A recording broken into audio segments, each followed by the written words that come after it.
This is a loofah that I let go to sea about 2 years ago, and I have a special treat for you, January gardening tips. If you live in zones 8, 9, 10, and 11, I have a list of delicious edibles that you can start sowing, whether indoors or outdoors, for this month. Let's dig in.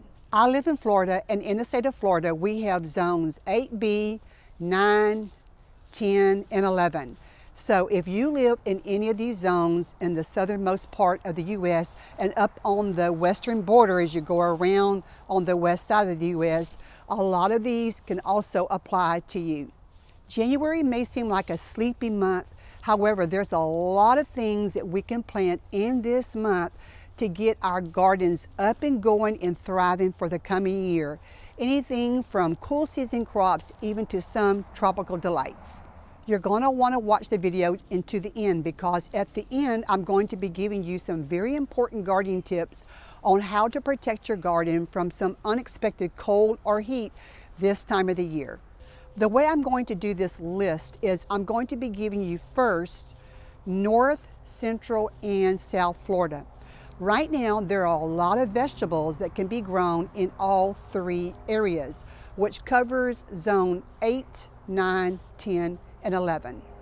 Arugula, beets, broccoli, Brussels sprouts, cabbage, cauliflower, collards, endive, kale, celery, mustard greens, carrots, buncheon onions, sweet English peas, red leaf loose lettuce, Swiss chard, spinach, radish, turnip, Chinese cabbage, kohlrabi, Irish potatoes, and sugarcane. And this sugarcane here is sugarcane that I have grown, and I'm growing it in a 55-gallon barrel that has been cut in half. So far, so good. I planted just one stalk, and I've got baby ones coming up around it.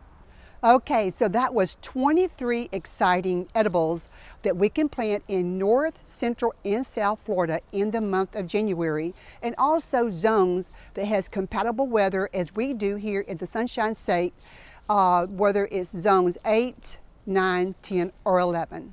Now we're through with North Florida, and we're going to move on to Central and South Florida. So if you live in zones 9A, 9B, or 10A, and the weather is compatible to what we have here in Central and South Florida, these recommendations can apply to you as well. Peppers, tomatoes, squash, corn, and watermelon. Okay, so that is all for Central and South Florida.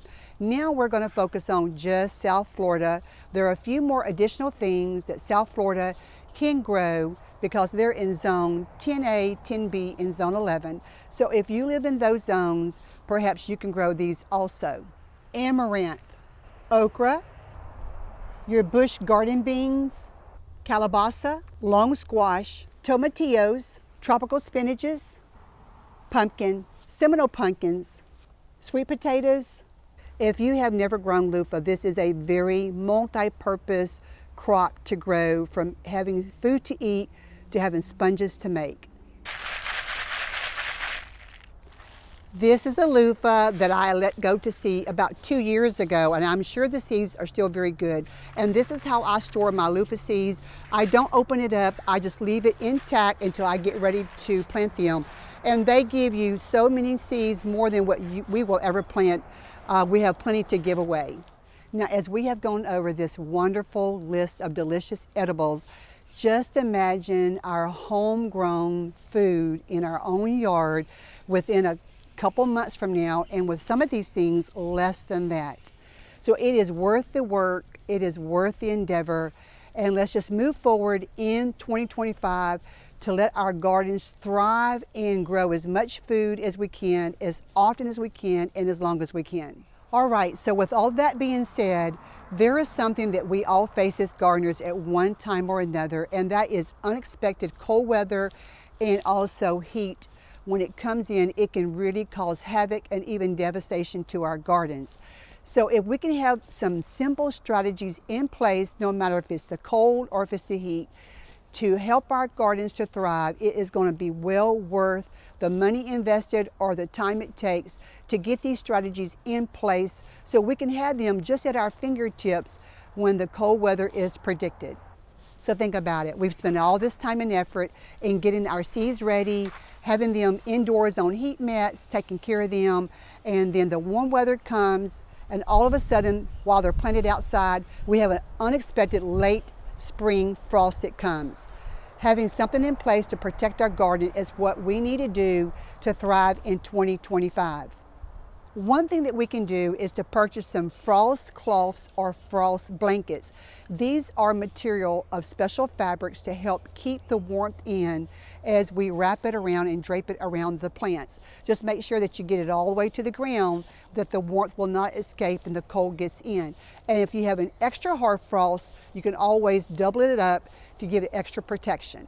However, it's very important that as it warms up the next day or whenever it does warm up, that you remove these special fabrics off the plants so they do not overheat. Another great option is cold frames or mini greenhouses. You can make them yourself or you can purchase them, and these will help keep your transplant, your seedlings warm during the cold, chilly nights. So while we're on the subject of protecting our plants, let's just go in the opposite direction. Even though it's kind of cool and cold right now, during the summer months and when the heat rises, the heat can be just as damaging to our garden as extreme cold.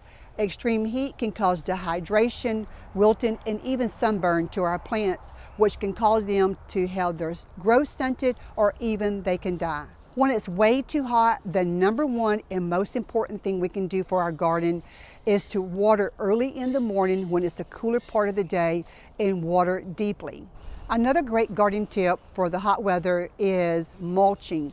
Mulching will help keep your ground cooler, will help the roots to stay cooler as well, will help the moisture be more retained. You can use grass clippings, cut up leaves, or even straw if you have that available. Another idea is to set your garden up for shade cloth. It can be taken on and off depending on what season you're in. It will filter out some of the harshness of the sun and give your plants some much needed shade. Finally, keep your eyes on the forecast. Sometimes I like to do a 10-day forecast to look out that far ahead. And if you see extreme weather is coming, whether it's excess rain, excess heat, or excess cold, we can take these simple measures, put them in place, and it can make a really big difference in protecting our garden and helping it to thrive throughout the year. If you're going to be planting anything in January, please type the word January in the comments below and share with all of us some of the things that you're hoping to plant in the month of January. Please remember to hit the like button, subscribe if you have not done so already, to keep the videos coming if you like these types of videos. Thank you so much, and I will see you in the next video.